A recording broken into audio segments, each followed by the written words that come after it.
السلام عليكم ورحمة الله وبركاته. إن الحمد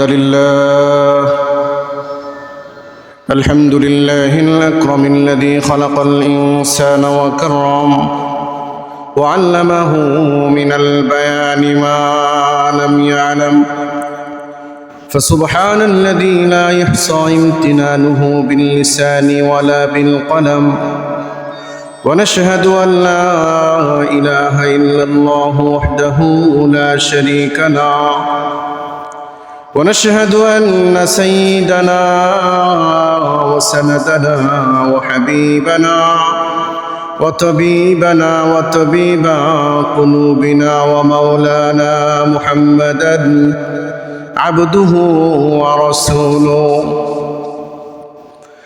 أما بعد، فقد قال الله تبارك وتعالى في كلامه المجيد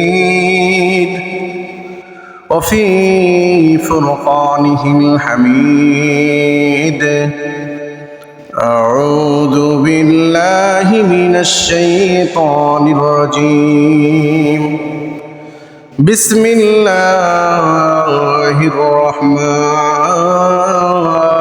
الرحيم. إن الله يأمر بالعدل والإحسان وإيتاء ذي القربى وينهى عن الفحشاء والمنكر والبغي. وقال النبي صلى الله عليه وآله وسلم: الظلم ظلمات يوم القيامة، أو كما قال النبي عليه الصلاة والسلام.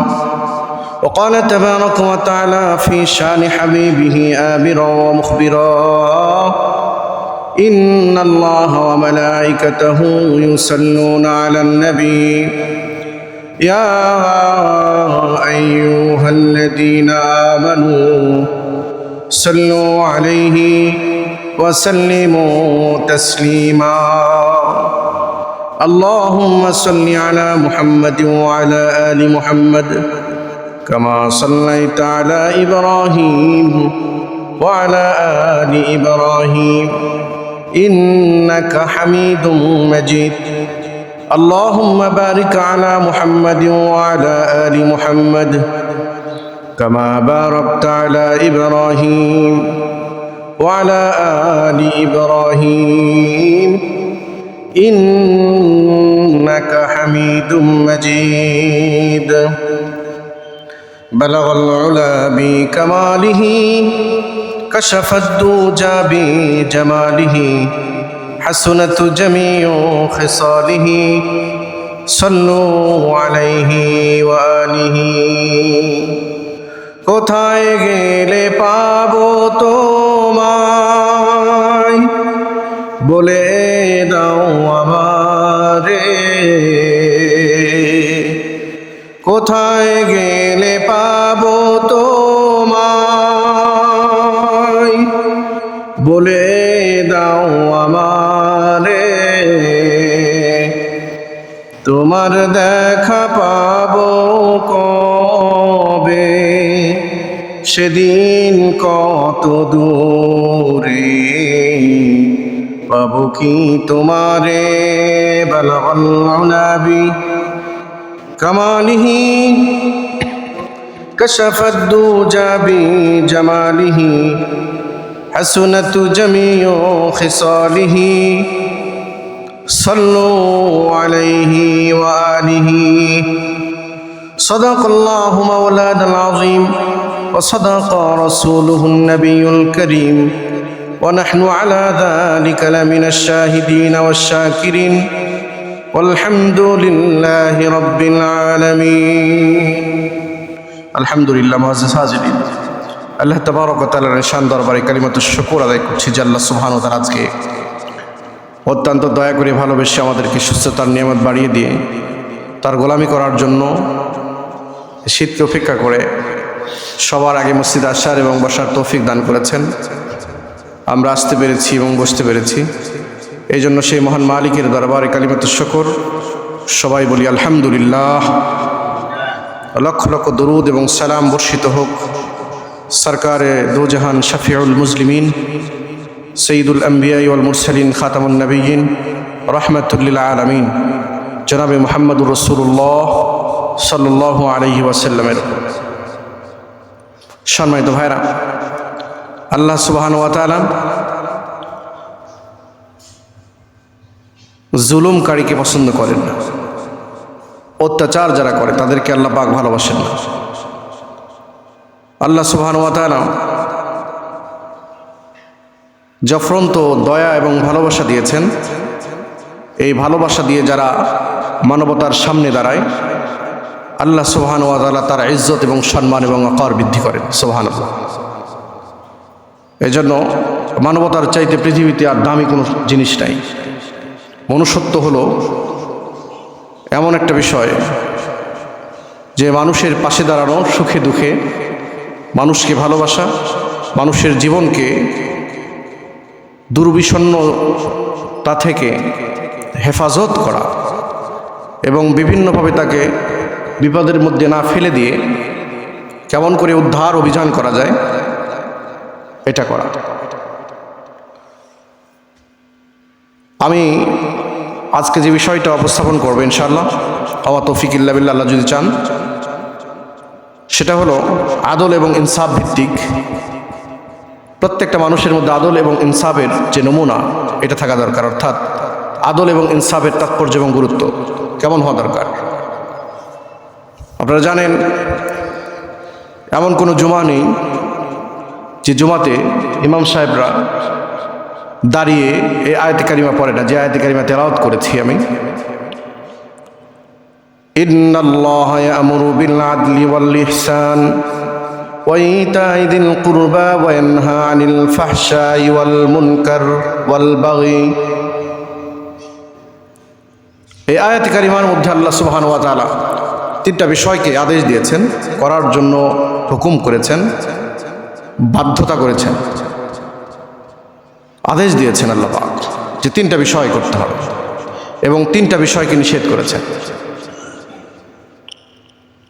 আল্লাহ পাক বলেন, ইন্নাল্লাহা ইয়া'মুরু বিল আদল, আমি তোমাদেরকে আদল ইনসাফ প্রতিষ্ঠা করার জন্য হুকুম দিলাম। জোরে বলেন সুবহানাল্লাহ। আদল হলো এমন একটা সিফাত, ন্যায়পরায়ণতা এমন একটা গুণ, যদি কোনো বান্দার মধ্যেই ন্যায়পরায়ণতার গুণ এসে যায়, বিপদ ওই বান্দাকে স্পর্শ করতে পারে না। বিপদের মধ্যেও যদি ইনসাফকারী পড়ে যায়, পৃথিবীবাসীকে আল্লাহ পাক তাকে উদ্ধার করার জন্য, অভিযান করার জন্য নিযুক্ত করে দেয়। আদল হলো এমন একটা গুণ, যারা আদল ভিত্তিক, ইনসাফ ভিত্তিক, ন্যায়পরায়ণ ভিত্তিক সমাজ ব্যবস্থা, পারিবারিক জীবন, যাই যেখানে দায়িত্ব আছে সেই দায়িত্ব যদি পালন করে ইনসাফ ভিত্তিক, আদল ভিত্তিক, সমাজের আনাচে কানাচে প্রত্যেকটা ক্ষেত্রে জুলুমকে আল্লাহ পাক উঠিয়ে নেন। সুবহানাল্লাহ বলেন। আল্লাহ পাক বলেন, ইন্নাল্লাহা ইয়া'মুরু বিল আদলি ওয়াল ইহসান। এক নম্বর আদেশ আল্লাহ পাক দিয়েছেন আদল করার জন্য, ইনসাফ করার জন্য আদেশ দিয়েছেন। আদল হলো ন্যায়পরায়ণতা, এমন একটা ন্যায়পরায়ণতা যে পরিচিত অপরিচিত সবার সাথে ভালো ব্যবহার করতে হবে। যিনি ইনসাফকারী হবেন, আদলকারী হবেন, জাস্টিস হবেন, বিচারক হবেন, তিনি ন্যায়পরায়ণতা ভিত্তিক সমাজ ব্যবস্থা পরিচালনা করবেন, রায় দেবেন। যদি রায় দেয়, আল্লাহ সুবহানাহু ওয়া তাআলা রায়ের ভিত্তিতে জুলুমকে উঠিয়ে নেবেন। সুবহানাল্লাহ। ইনসাফ মানে জুলুমকে উঠে দেওয়া, ন্যায়পরায়ণতা মানে জুলুম উঠে যাওয়া, সমাজ থেকে উঠে যাওয়া, পরিবার থেকে উঠে যাওয়া, ব্যক্তি জীবন থেকে উঠে যাওয়া। আদল এমন একটা তাৎপর্যপূর্ণ, কিন্তু দুঃখ এবং পরিতাপের বিষয় হলো আমাদের মধ্যে ব্যক্তিগত জীবন থেকে শুরু করে রাষ্ট্রীয় জীবন পর্যন্ত কোথাও আদলের নিমিষ নাই, লেশমাত্র নাই, আদল নাই। আল্লাহ পাক বলেছেন আদল করো, তোমরা ইনসাফ ভিত্তিক তোমরা পরিচালিত হও, আদল করো। ইনসাফ যদি না করা যায়, আদল যদি না করা যায়, তাহলে এই আদলের বিপরীত জুলুম। আর আল্লাহ পাক বলেন, আল্লাহর হাবিব সাল্লাল্লাহু আলাইহি ওয়াসাল্লাম বলেন, আয-যুলমু যুলমাতু ইয়াওমাল কিয়ামাহ, জুলুম জালেমকে কিয়ামতের দিন অন্ধকারের আচ্ছন্নতায় গ্রাস করে নেবে। জুলুম, আয-যুলমু যুলমাতু ইয়াওমাল কিয়ামাহ, যারা জুলুম করেছিল এই জুলুম জালেমদেরকে এই জুলুমটা অন্ধকারের মধ্যে আচ্ছন্ন করে নেবে, ঢেকে নেবে। অর্থাৎ জালেমের সামনে জুলুমটা অন্ধকার হয়ে দাঁড়াবে, কারণ সে আদল করেনি, ইনসাফ করেনি। ইনসাফ হলো মনুষ্যত্ববোধকে জাগ্রত করে মানুষ বিপদগ্রস্ত হলে সবাই সশরীরে সেখানে গিয়ে উদ্ধার করার অভিযান, উদ্ধারের যে একটা অভিযান, এটাকে পরিচালনার দায়িত্ব নেওয়া নিজে হাতে। বিপদ আপদ বালা মুসিবত কখন কোথায় থেকে কিভাবে আসবে সেটা আল্লাহ পাকের হাতে। বিপদ কি কয়ে আসে নাকি বলেন তো? বিপদ কি আপনাকে বলে আসবে? বিপদ আপনাকে বলে আসবে না। আল্লাহ পাক সবাইকে হেফাজত করুন, জোরে বলুন আল্লাহুম্মা আমিন। আদল করবে যারা সমাজ পরিচালনা করবে, দেশ পরিচালনা করবে, বিভিন্ন সেক্টর, বিভিন্ন অফিস আদালত থেকে শুরু করে যে যে দায়িত্বে আছেন, এই দায়িত্বে থেকে আদল ইনসাফ ভিত্তিক, ন্যায়পরায়ণতা ভিত্তিক তার প্রতিষ্ঠান তিনি পরিচালনা করবেন। যদি করেন তাহলে বাংলাদেশের আজকে অবস্থা এমন হতো না। যদি ইনসাফ ভিত্তিক এই দেশ পরিচালিত হতো, যারা যখনই মসনদে গেছেন, দায়িত্বে গেছেন, ক্ষমতার দায়িত্বে গেছেন, যদি সামান্য পরিমাণ ইনসাফ হতো। অথচ আল্লাহ পাক কত দয়ালু, কত ইহসানকারী, কত আদল ভিত্তিক, প্রত্যেকটা বান্দাকে আল্লাহ পাক আদল করেন। সুবহানাল্লাহ বলেন। যারা আল্লাহর নাফরমানি করে আল্লাহ পাক কি তাদেরকে খাওয়ান না? জোরে বলুন, খাওয়ান। খাওয়ান কি খাওয়ান না? খাওয়ান। যারা আল্লাহ পাকের গোলামি করে, আল্লাহর হুকুম মেনে চলে, তাদেরকেও খাওয়ান। যারা শিরক করে, বেদাত করে, কুফরি করে, তাদেরকেও সম্মানের জিন্দেগি দিয়েছেন কে? আল্লাহ। যারা শিরক করে না, বেদাত করে না, কুফরি করে না, বরঞ্চ আল্লাহ এবং আল্লাহ রসুলের বাতলানো পথ এবং পাথেও কে অনুসরণ করে জান্নাতের রাস্তাকে মজবুত করে, সমাজ ব্যবস্থাকে উন্নতি করার চেষ্টা করে, তাদেরকেও খাওয়ান কে? আল্লাহ। সম্মান দিয়েছেন তাদেরকেও আল্লাহ। কিন্তু আমরা দেখতে পাচ্ছি যখন যারাই দায়িত্বের মসনদে বসছেন, মনুষ্যত্ববোধকে জাগ্রত করার, এই আদল ভিত্তিক সমাজ ব্যবস্থা করার কিঞ্চিত পরিমাণ তাদের মধ্যে কোনো এরাদাও নেই, তামান্নাও নেই, ইচ্ছাও নেই। এই জন্যই বিভিন্ন সময় বিভিন্ন দুর্ঘটনা আমরা দেখতে পাচ্ছি। আমার দেশের টাকা, আপনার আমার পকেটের টাকা দিয়ে, ট্যাক্স ভ্যাট, এই টাকা দিয়ে দেশের বিভিন্ন উন্নয়ন সংস্কার হবে, এটাই হওয়া দরকার। প্রযুক্তির ঘাটতি থাকলে সেটাকে পূরণ করে দরকার। আমরা দেখলাম তানোর সহ বাংলাদেশের বিভিন্ন জায়গাতে আমরা এই ঘটনা দেখেছি, গভীর নলকূপের মধ্যে ছোট বাচ্চা পড়ে গিয়েছে। এর আগেও আমরা দেখেছি। আফসোস করা ছাড়া আমাদের কোনো উপায় নাই। কলিজা ছিদ্র হয়েছে পিতামাতার। এই সোশ্যাল মিডিয়ার মাধ্যমে আমরা জানতে পেরেছি আমাদের রাজশাহীর এই মর্মান্তিক ঘটনাকে। আমরা দোয়া করছি বাচ্চাটাকে উদ্ধার করা হয়েছে, তবে বাচ্চাটা ইন্তেকাল করেছে। 32 ঘন্টা পর উদ্ধার করা হয়েছে। এই বাচ্চাটা ইন্তেকাল করেছে। আল্লাহ পাক শাহাদাতি মর্তবা বৃদ্ধি করুন, জোরে বলুন আল্লাহুম্মা আমিন। বলেছিলাম ইনসাফ যদি থাকতো তাহলে আজকে মানুষের জীবনকে রক্ষা করার জন্য সকল প্রকার সরঞ্জাম এবং প্রযুক্তি কোনো ঘাটতি থাকতো না, যদি ইনসাফ থাকতো। আমরা দেখেছি মুসলিম রাষ্ট্র নয়, একটা কুকুরের বাচ্চা, বিড়ালের বাচ্চাকে বাঁচানোর জন্য তারা প্রাণকে বিসর্জন দিয়ে, জীবনকে বিপন্নর মধ্যে ফেলে দিয়ে বিড়ালের বাচ্চাকে বাঁচানোর জন্য আপ্রাণ চেষ্টা করে তারা জীবিত উদ্ধার করতে পেরেছে।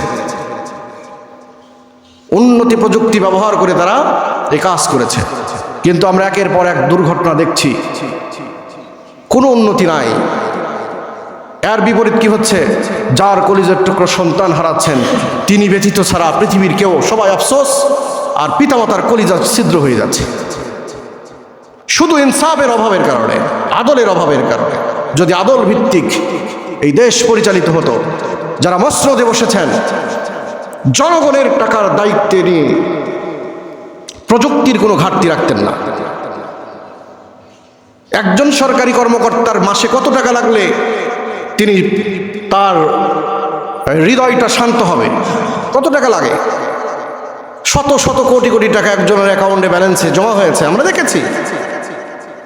এর একটাই কারণ হলো আদল নাই। আল্লাহ পাক বলেন ইন্নাল্লাহা ইয়ামুরু বিল আদল, আদলের ইনসাফ করার আল্লাহ পাক হুকুম দিয়েছেন। যারা এর বিপরীত চলেছে, নিজের ব্যাংক ব্যালেন্স অ্যাকাউন্টকে মজবুত করার জন্য সাধারণ জনগণের টাকাকে নষ্ট করে দিয়েছে, বরবাদ করে দিয়েছে, আদল করেনি।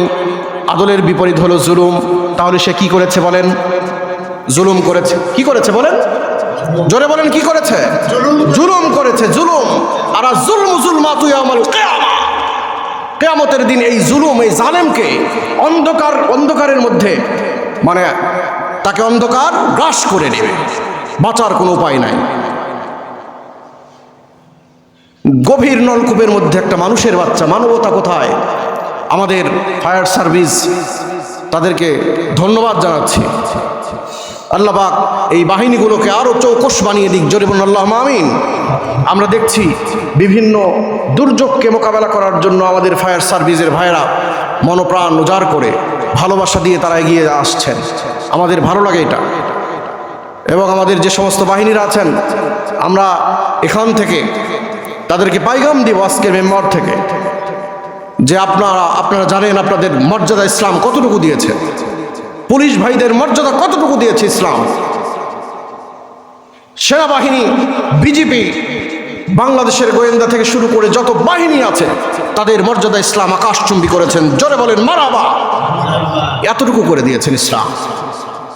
মানবতার পক্ষে যারা কথা বলবে, মনুষ্যত্বকে বাঁচানোর জন্য যারা এগিয়ে আসবে, তিনি বিপদের মধ্যে পড়লে আল্লাহ পাক পুরা পৃথিবীর সমস্ত মাখলুকাতকে তাকে উদ্ধার করার কাজের জন্য নিয়োজিত করে দেবেন। সুবহানাল্লাহ। আর যদি উদ্ধারের অভিযান করতে গিয়ে, মনুষ্যত্বকে বাঁচাতে গিয়ে যদি নিজের জীবনকে বিলীন করে দেন, অর্থাৎ নিহত হন, আল্লাহ পাক মনুষ্যত্ববোধকে জাগ্রত করার জন্য নিহত ব্যক্তিকে শাহাদতের মর্যাদা দান করবেন। সুবহানাল্লাহ। আর শহীদকে আল্লাহ পাক বলেন, শহীদকে তোমরা মৃত্যু বলো না, বাল আহইয়াউ ওয়ালাকিন লা তাশউরুন। সুবহানাল্লাহ বলেন। যারা আল্লাহর রাস্তায় শহীদ হয়েছে তারা মৃত নয়, তারা জীবিত। বাল আহইয়াউ ওয়ালাকিন লা তাশউরুন, তোমরা টের পাও না। জীবিত মানে কি? জীবিত মানে ক্ষুধা লাগে, ঠিক কিনা বলেন? জীবিত মানে খাওয়ার চাহিদা থাকে। আর মৃত মানে ক্ষুধার চাহিদা নাই, পোশাকাদির চাহিদা নাই, এক কথায় কোনো কিছুর চাহিদা নাই। আল্লাহ পাক শহীদদেরকে মৃত বলেননি, বলেছেন তারা জীবিত। অর্থাৎ জীবিত ব্যক্তির যে সমস্ত প্রয়োজন, খানা খাওয়ার প্রয়োজন হয়, ক্ষুধার প্রয়োজন হয়, আল্লাহ পাক তাদেরকে কুদরতিভাবে জান্নাতি খাবার খাওয়াই দেন। সুবহানাল্লাহ। তাহলে মানবতার পক্ষে কাজ করতে গিয়ে যদি কেউ নিহত হয়, তাহলে তার মর্যাদা ইসলাম শাহাদতের মৃত্যু দান করেন তাকে। সুবহানাল্লাহ বলেন। এত মর্যাদা দিয়েছে। শুধু কি তাই? জনগণের পক্ষে যারা কাজ করেন, সাধারণ জনগণ, যাদের লেখাপড়া নাই, ক নাই, খ নাই, গ নাই, আলিফ নাই, বা নাই, তা নাই, কিছুই নাই, কিচ্ছু জানে না, লেখাপড়া জানে না, মূর্খ মানুষ, জনগণের পক্ষে কাজ করেন পুলিশ বাহিনী, এদেরকে সম্মান দিয়েছে ইসলাম। সুবহানাল্লাহ বলেন। জনগণের পক্ষে কাজ করতে গিয়ে যদি ইবাদতের মধ্যে কমতি হয়, পরিপূর্ণ সওয়াব আল্লাহ পাক তার আমলনামায় দিয়ে দেন। সুবহানাল্লাহ। জনগণের পক্ষে, মনুষ্যত্বের পক্ষে যারা কাজ করেন, অথচ আমি যদি পুলিশ হই, তাহলে মাস গেলে বেতন কি আপনি পাবেন? কথা বলেন। বেতন কে পাবেন? যিনি পুলিশ তিনিই পাবেন, বেতনও পাবেন। ইসলাম তাকে ভিন্নভাবে সম্মানিত করেছেন। সুবহানাল্লাহ। আপনি নিজে বেতন পাবেন, কিন্তু ইসলাম তাকে সম্মান, সুচ্চ মাকামে পৌঁছে দিয়েছেন ইসলাম।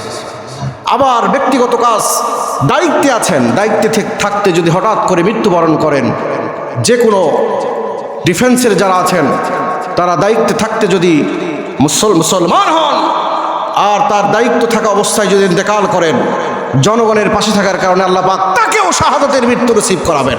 সুবহানাল্লাহ বলেন। এত মর্যাদা দিয়েছেন। শুধু একটা জিনিস, সেটা হলো আদল ইনসাফ ভিত্তিক তার জীবনকে পরিচালনা করতে হবে। যদি আমাদের এই চৌকস বাহিনীরা যদি জানতেন যদি ইনসাফ কি, তাহলে প্রত্যেকটা কাজের মধ্যেই তারা ইনসাফ ভিত্তিক চলাফেরা করতেন। আমরা অনেক শুনেছি, দেখেছি যে আমাদের পুলিশ ভাইয়েরা, পুলিশদের বিরুদ্ধে অনেক কথা শোনা যায়, তাই কি না বলেন? যে টাকা না হলে, অবৈধভাবে ঘুষ লেনদেন না করলে কোনো কাজ হয় না। দেখা গিয়েছে এই যে একটা মানে জুলুম ঢুকে গিয়েছে, যখন যারা মানবতার পক্ষে থাকে তাদের মধ্যে যখন অবৈধভাবে জুলুম ঢুকে যায়, তখন আল্লাহ পাকের গজব সমাজে পতিত হয়। এই জালেম ব্যক্তিদের কাছ থেকে জনগণের কোনো কাজ হয় না, জনগণের কোনো কাজ হয় না। কেমন করে নিজে বাঁচবে সে চিন্তা করে, কারণ সে জুলুম করেছে। জালেম নিজে বাঁচার জন্য চেষ্টা করে। যেমন ফেরাউন যখন পানির মধ্যে নিমজ্জিত হচ্ছিল, আপনারা জানেন ফেরাউনের মতন জালেম কেউ আছে নাকি, যে নিজেকে ইলাহ মনে করেছিল, বলেছিল আনা রব্বুকুমুল আলা, আমি সবচেয়ে বড় খোদা। নাউজুবিল্লাহ বলেন। সে বলেছিল আমি সবচেয়ে বড় খোদা, ইলাহ। কত বড় জালেম, নিজেকে ইলাহ মনে করেছে। পানির মধ্যে যখন নিমজ্জিত হচ্ছে ফেরাউন, তখন ওই দিয়ে বললাম শুরুতেই যে জালেম নিজে বাঁচার জন্য চেষ্টা করে। মালাকুল মউত তার ঘাড়ের উপর বসে সে বলে আমানতু বিরব্বি মূসা ওয়া হারুন। মৃত্যুর কিরা যখন তার উঠেছে, ফেরাউনের পানির মধ্যে নিমজ্জিত হয়ে যাবে, তখন বলে আমানতু বিরব্বি মূসা ওয়া হারুন। এখান থেকে তো বাঁচার আর উপায় নাই। সে এক পর্যায়ে বলতে লাগলো আমি ঈমান আনলাম মূসা এবং হারুনের প্রভুর উপর। কাজ হবে নাকি বলেন? কোনো কাজ হবে না, কারণ সুস্থ থাকাকালীন সময় সে জুলুম করেছে। আর জালেমরা নিজে বাঁচার জন্য চেষ্টা করে। আল্লাহ পাক তার দোয়াকে কবুল করেননি, পানিকে আযাবের কারণ বানিয়ে দিয়েছেন, শাস্তি দিয়েছেন। পানির মধ্যে তাকে নিমজ্জিত করে পুরো পৃথিবীর জন্য আল্লাহ পাক তাকে নজির করে রেখে দিয়েছেন, দৃষ্টান্ত করে রেখে দিয়েছেন। এখনও তার লাশ দেখতে পৃথিবীর আনাচে কানাচে থেকে মানুষ যায় কি যায় না বলেন? যায়। এই জন্য জালেমরা যখন বিপদের মধ্যে পড়ে নিজে বাঁচার জন্য চেষ্টা করে। এই জন্য আল্লাহ পাক এই আয়াতের মধ্যে 1 নম্বর আদেশ দিয়েছেন আদল, ইনসাফ ভিত্তিক চলার জন্য আদেশ দিয়েছেন। ইন্নাল্লাহা ইয়া'মুরু বিল আদল, 1 নম্বর হলো আদল। 1 নম্বর কি জোরে বলেন? আদল। জোরে বলেন কি? আদল। আদল মানে ইনসাফ, ন্যায়পরায়ণতা। ন্যায়পরায়ণতা কি? ন্যায়পরায়ণতা। ন্যায়পরায়ণতা মানে উদাহরণস্বরূপ আপনাকে 10 জনের প্রতিনিধি বানিয়ে দেওয়া হলো এবং এই 10 জনের পক্ষ থেকে একটা আমানত দেওয়া হলো আপনাকে। টাকার আমানত হোক, জায়গার আমানত হোক, কোনো কিছুর আমানত হোক। আপনি এই 10 জনের পক্ষ থেকে আপনি আদল করবেন, ন্যায়পরায়ণতা করবেন যে এখানে আমার টাকাই শুধু নয়, বাকি 9 জনের টাকাও এখানে আছে। এটা আমাকে আদল করতে হবে, কারণ এই ন্যায়পরায়ণতা যদি না করি, বিপদের মধ্যে যদি আপনি পড়ে যান, তাহলে আপনি নিজেই বাঁচার জন্য চেষ্টা করবেন, বাঁচানেওয়ালা কেউ থাকবে না। সুতরাং যদি আদল থাকতো, ন্যায়পরায়ণতা থাকতো, তাহলে আজকে প্রযুক্তির কোনো অভাব আমাদের দেশে থাকতো না। ঠিক কিনা বলেন? থাকতো কি? নাই। আদল নাই দেখে, ইনসাফ নাই দেখে, ন্যায়পরায়ণতা নাই দেখে একটা মাসুম বাচ্চা গর্তের মধ্যে, গভীর নলকূপের মধ্যে পড়ে যায়। 32 ঘন্টা পর এই দেশে উদ্ধার করে, তাও আবার মৃত। একমাত্র বাবা মার কলিজার ছিদ্র ছাড়া আর কিছুই না। যার কলিজার টুকরো সন্তান এই মুসিবতের মধ্যে পড়ে, তার চাইতে বিপদ, তার চাইতে কলিজা ছিঁড়ে যাওয়া পৃথিবীর কারো কি আর হবে? যে মার কলিজার টুকরো সন্তান হাত থেকে ছিঁড়ে হঠাৎ করে দুর্ঘটনাবশত এই গভীর নলকূপের মধ্যে পড়ে গেল, এই মার কলিজায় কি অবস্থা হয়েছে? হৃদয়ে রক্তক্ষরণ হয় আমাদের। শুধু আদল নাই দেখে আজকে এই উন্নতি প্রযুক্তির অভাবে আমরা এগুলো দেখতে পাচ্ছি। মানে বাহিরের রাষ্ট্রে, বিভিন্ন রাষ্ট্রে, আমি ইতিপূর্বেই বললাম, একটা বিড়ালের বাচ্চাকে বাঁচানোর জন্য তারা বিভিন্ন অভিযান চালিয়ে কয়েক মিনিটের মধ্যে বাঁচিয়ে দেয়। এমন নজির দেখেছেন কিনা বলেন? দেখেননি আপনারা? এগুলো হয়। শুধু যদি আদল যদি থাকতো, ইনসাফ যদি থাকতো, ন্যায়পরায়ণতা যদি থাকতো, তাহলে আজকে উন্নতি প্রযুক্তি, এই পৃথিবী গ্লোবালাইজেশনের যুগে, বিশ্বায়নের যুগ, যেখানে যেখানে প্রযুক্তি ব্যবহার করে মাটির অতুল গহ্বরে ঢুকতে কিঞ্চিত পরিমাণ সময় লাগে না। চীনে একটা শ্রমিকের যারা কাজ করতেন সেখানে ধসে পড়েছিল। আমরা দেখেছি গত এক বছর বা 1.5 বছর আগে তারা সেখানে মানে উদ্ধার অভিযান চালাতে বিন্দু পরিমাণ দেরি করেনি, এত দামি প্রযুক্তি তারা তৈরি করেছে। তো দামি প্রযুক্তি যদি তৈরি করে আমার এবং আপনার টাকার ট্যাক্সে দেশ চলে, সাধারণ মানুষের টাকায় দেশ চলে, একজন গ্রামের অসহায় দরিদ্র মানুষ, হতে দরিদ্র, তারও ট্যাক্স আছে না নাই বলেন? আছে। সুতরাং যারা দায়িত্বে যাবেন তাদের কাজ হবে ওই সমাজের ওই গ্রামের একজন হতদরিদ্র ব্যক্তির সন্তানকেও জান মাল সম্মান ইজ্জত কেমন করে উদ্ধার করা যায়, হেফাজত করা যায়, এই দায়িত্ব যারা দায়িত্বে থাকবেন তাদেরও বটে, কোনো সন্দেহ নাই। এই জন্যই তো নবীজি বলেছেন একজন সাহাবীকে নবীজি একটা দায়িত্ব দিলেন। সাহাবী বললেন, সাহাবী বললেন, ইয়ার কিছুদিন পরে এসে জিজ্ঞাসা করলেন, এই দায়িত্ব দেওয়ার পর তোমার কেমন হলো বলো? তিনি বলেন, ইয়া রাসূলুল্লাহ, আমি আর কোনোদিন দায়িত্ব নিব না। দায়িত্ব নেওয়ার পরে আমি যখন যেখানে দাঁড়িয়েছি নিজেকে অনেক বড় মনে হয়েছে, নিজেকে অনেক অহংকারীর মতন মনে হয়েছে। নবী সাল্লাল্লাহু আলাইহি ওয়াসাল্লাম বললেন, দায়িত্ব হলো এমন যদি ইনসাফ না থাকে তাহলে তোমার এই দায়িত্ব তোমাকে জাহান্নামে নিয়ে যাওয়ার জন্য যথেষ্ট হয়ে যাবে। এই জন্য ভাইরা আমার, আল্লাহ পাক বলেন, ইন্নাল্লাহা ইয়ামুরু বিল আদল। 1 নম্বর হলো আদল, ইনসাফ ভিত্তিক। ইনসাফ কায়েম করো, তোমরা আদল প্রতিষ্ঠা করো। 1 নম্বর, এই আয়াতের মধ্যে আল্লাহ পাক 3টা বিষয়কে আদেশ দিয়েছেন। 1 নম্বর হলো আদল।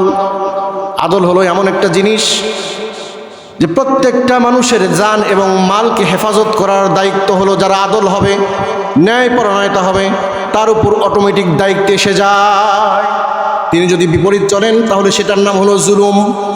আর নবীজি বলেন, আয-যুলমু যুলমাতু ইয়াওমাল কিয়ামাহ। কিয়ামতের দিন জালেমকে অন্ধকারের মধ্যে আচ্ছন্ন করা হবে, ঢেকে দেওয়া হবে।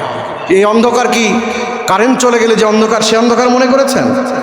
এমন অন্ধকার, যে অন্ধকারের মধ্যে আপনাকে যে শাস্তি দেওয়া হবে, এই শাস্তির কিঞ্চিত পরিমাণ দুনিয়াতে কোনো দৃষ্টান্ত নাই।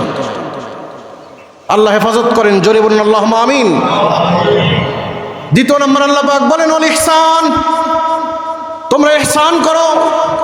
ইহসান হলো এমন একটা কাজ, আমি নামাজের মধ্যে যখন সালাতের মধ্যে দাঁড়িয়ে যাব, মনে মনে ভাবতে হবে যে আমি যা করছি আমি আল্লাহকে দেখে করছি। আল্লাহু আকবার বলেন। আর যদি এমন না হয়, অবশ্যই এটা মনে করতে হবে যে আমি যা কিছু করছি আমাকে দেখছেন আমার আল্লাহ। এটা হলো ইহসান। ইহসান হলো মানুষের প্রতি সদয় আচরণ করা, ভালো ব্যবহার করা, বিপদ থেকে উদ্ধার করার জন্য সকল কার্যক্রম পরিচালনা করার দায়িত্ব নিজে নেওয়া, কেউ বিপদের মধ্যে পড়লে তার সাথে দাঁড়ানো, সহমর্মিতা দেখানো, এটা হলো ইহসান। এটার নাম কি? 2 নম্বর আল্লাহ পাক বলেন, ওয়াল ইহসান। তোমরা ইহসান করো। ইন্নাল্লাহা ইয়ামুরু বিল আদলি ওয়াল ইহসান ওয়া ইতাইযিল কুরবা ওয়া ইয়ানহা আনিল ওয়া ইতাইযিল কুরবা। 3 নম্বর আল্লাহ পাক আদেশ দিয়েছেন, তোমরা নিকট আত্মীয়দের সাথে ভালো ব্যবহার করো। জোরে বলেন আল্লাহু আকবার। নিকট আত্মীয় কারা? নিকট আত্মীয়, ইন্নাল্লাহা ইয়ামুরু বিল আদলি ওয়াল ইহসান ওয়া ইতাইযিল কুরবা। নিকট আত্মীয়, ব্লাড কানেকশন যাদের সাথে আছে, ভাই, নিজের বোন, নিজের চাচা, বাপ চাচা, নিজের বংশের যাদের সাথে রক্তের সম্পর্ক, নিজের ফুপি, এই যে ব্লাড কানেকশন, মামা, খালা, যেগুলো ব্লাড কানেকশন, কথা বুঝতে পেরেছেন?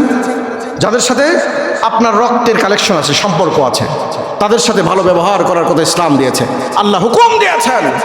যদি তাদের সাথে খারাপ ব্যবহার করেন, আপনার জমিদারি দিয়ে কোনো লাভ নাই। যতই বড় আপনি অর্থবান হন না কেন, এই অর্থ আপনাকে বিপদ থেকে বাঁচাতে পারবে না। সুতরাং নিকট আত্মীয়দের সাথে ভালো ব্যবহার করার হুকুম কে দিয়েছেন? আল্লাহ দিয়েছেন। এই আয়াতের মধ্যে 3টা হুকুম দিয়েছেন। তৃতীয় নম্বর হলো নিকট আত্মীয় স্বজনের সাথে ভালো ব্যবহার করার হুকুম দিয়েছেন। প্রিয় ভাইরা আমার, আপনি ত্রাণ সামগ্রী ব্যবহার করলেন, দিয়ে দিলেন, বিতরণ করলেন, আপনার সম্মান বাড়বে, ঠিক আছে, কিন্তু আল্লাহর কাছে কবুল হওয়ার জন্য শর্ত হলো এই যে ব্লাড কানেকশন যাদের আছে তাদের মধ্যে যদি অসহায় কেউ থাকে তাদেরকে আগে দিয়ে শুরু করেন, তাহলেই কবুল হবে, নচেত কবুল হওয়ার কোনো আলামত নেই। আল্লাহ পাক আদেশ দিয়েছেন আয়াতের মধ্যে, 3টা আদেশ, তৃতীয় নম্বরের মধ্যে আমরা চলে আসছি, সময় সংকীর্ণ। এই জন্য আল্লাহ পাক বলেছেন নিকট আত্মীয়দের সাথে ভালো ব্যবহার করো।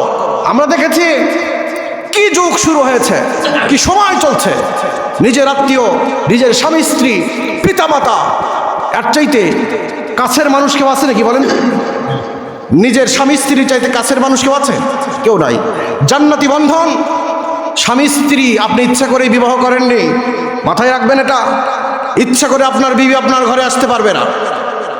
আল্লাহ পাকের এটা তৈরি করে দেওয়া, জোড়া জোড়া করে আপনাকে যে জোড়া সৃষ্টি করেছেন, এই জোড়ার একটা জোড়া আপনি পেয়েছেন। সুবহানাল্লাহ বলেন।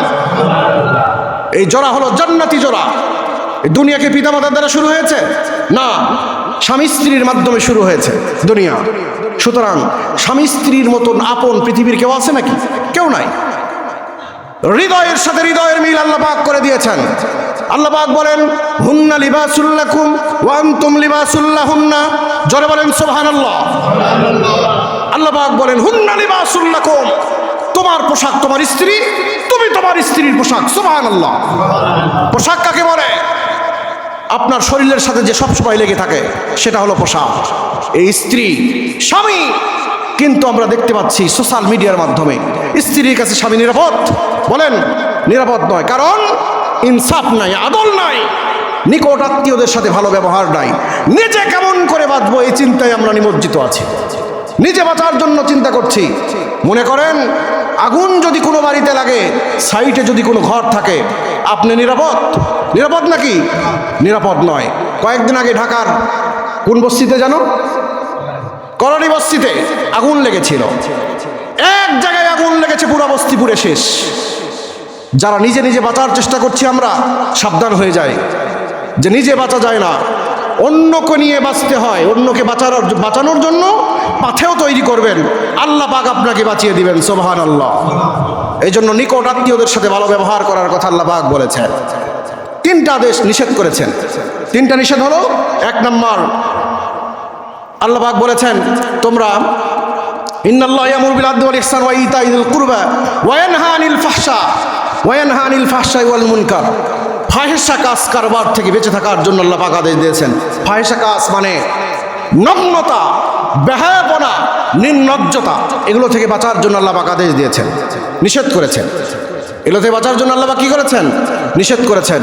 ফাহশা ওয়াল মুনকার, যেগুলো চোখ দিয়ে দেখা যায় না, এগুলো নিষেধ করেছেন।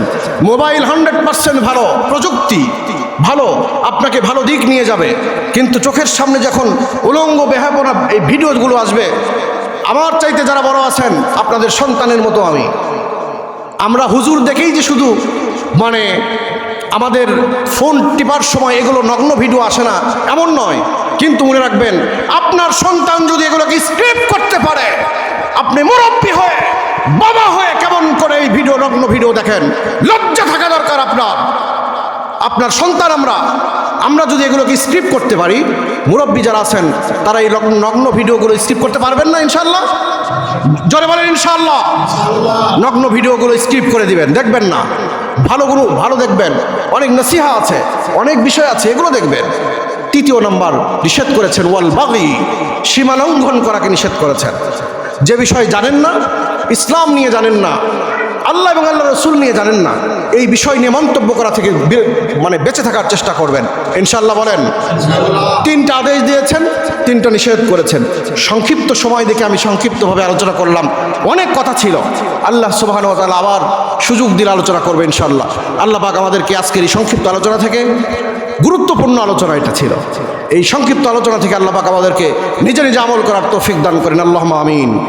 এবং আল্লাহ পাক এই 3টা বিষয়কে আল্লাহ পাক বেঁচে থাকার তৌফিক দান করেন। ওমা তৌফিক ইল্লা বিল্লাহ। আমাদের দেশকে আল্লাহ পাক বিভিন্ন ধরনের বালা মুসিবত থেকে হেফাজত করেন, আল্লাহুম্মা আমিন।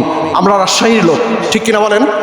যারা রাজশাহীতে বর্তমান আছেন, রাজশাহীর তানোরের এই বাচ্চার এই হৃদয় বিদারক ঘটনা দেখে আমরা ব্যথিত হয়েছি। আজকে আমরা সবাই দোয়া করব, আল্লাহ সুবহানাহু ওয়া তাআলা আমাদের তানোরের এই মাসুম বাচ্চাকে আল্লাহ পাক শাহাদাতের সর্বোচ্চ মাকামে পৌঁছে দিক, আল্লাহুম্মা আমিন। এই ধরনের বিপদ আমরা আর দেখতে চাই না। আমাদের দেশে আল্লাহ পাক যেন এইগুলো বিপদ থেকে হেফাজত করে। আমরা দোয়া করব, সবাই দোয়ায় অংশগ্রহণ করবেন।